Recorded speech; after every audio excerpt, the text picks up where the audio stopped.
They drag you out of your house before sunrise. You don't even have time to speak.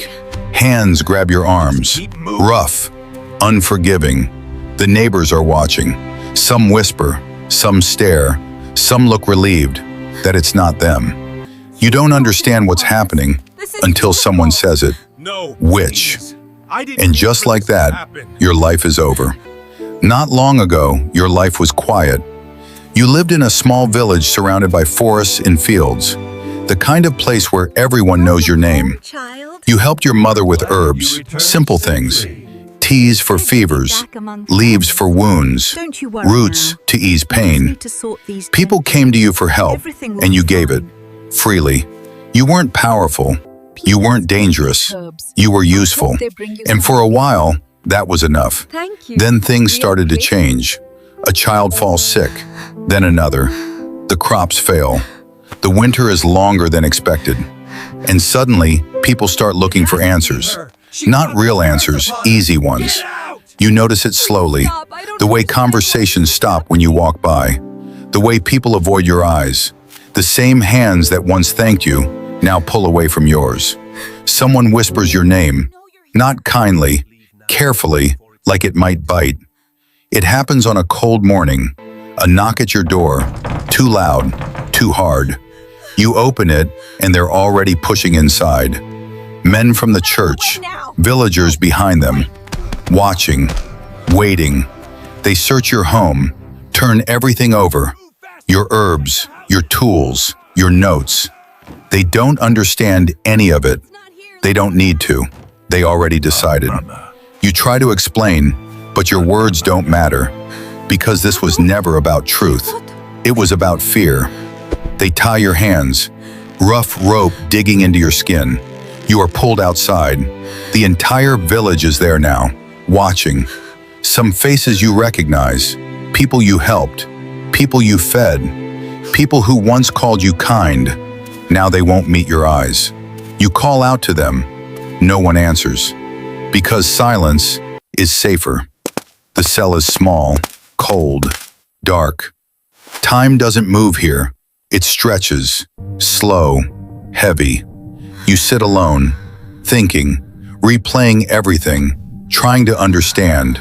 But there is nothing to understand, because once you are accused, you are already guilty. They come for you at night, always at night. They ask questions, the same ones, over and over. Who taught you? Who do you serve? Who else is like you? You say nothing, or you say the truth. It doesn't matter. They are not listening. They are waiting, waiting for you to break. Days pass, or weeks. You don't know anymore. You are tired, hungry, alone. And then you realize something. There is only one way this ends. Not with innocence, not with freedom, but with confession. Because confession is what they came for. You say the words, not because they are true, but because they want them. You confess to things you don't understand, to things you didn't do. And suddenly, everything becomes easier. They nod, they write it down, they finally listen. Because now, you fit the story. The trial is quick, too quick.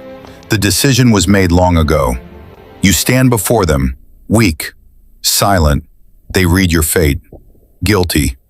The crowd gathers again, just like before. Only now, they're not watching in silence. They're watching for closure. You are tied, the wood stacked beneath you. You look out, and for a moment, you see familiar faces. Still silent, still afraid. You don't scream, you don't fight, because there is nothing left to fight. Only one thought remains. You were never dangerous. You were never powerful. You were just unlucky. In this world, being different is enough. And sometimes, that's all it takes to disappear. But even as the flames rise, something in you refuses to end quietly. Not your body. That part is already gone. You can feel it fading. The heat, the air, the weight of your own breath. Those things disappear first.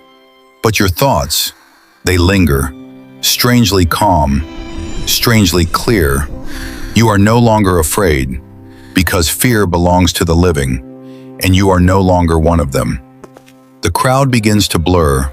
Faces lose their edges. Voices lose their meaning. But something else becomes sharper. Understanding. Not of what you did, but of what they needed. They needed a reason. A reason for the sickness. A reason for the cold. A reason for the things they could not control. And you were close enough, different enough, alone enough. You were the answer that made their fear make sense. So they chose you, not because you were guilty, but because you were available. And that is something you only understand now, when it no longer matters. The flames climb higher, but you don't feel them anymore. Instead, you remember. Not the accusations, not the fear, but the small things.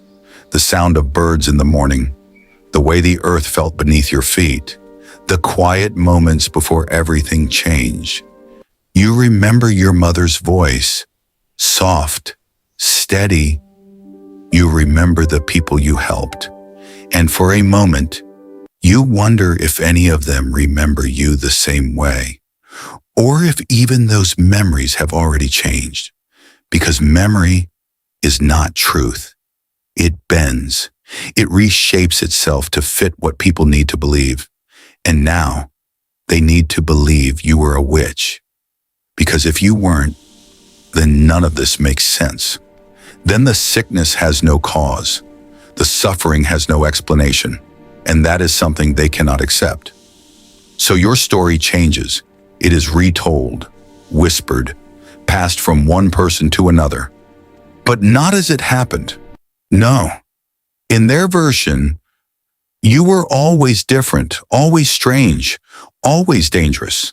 The herbs you used become potions. The knowledge you carried becomes dark arts. Your kindness becomes manipulation. Your silence becomes secrecy. Everything about you, rewritten, until even the truth itself disappears.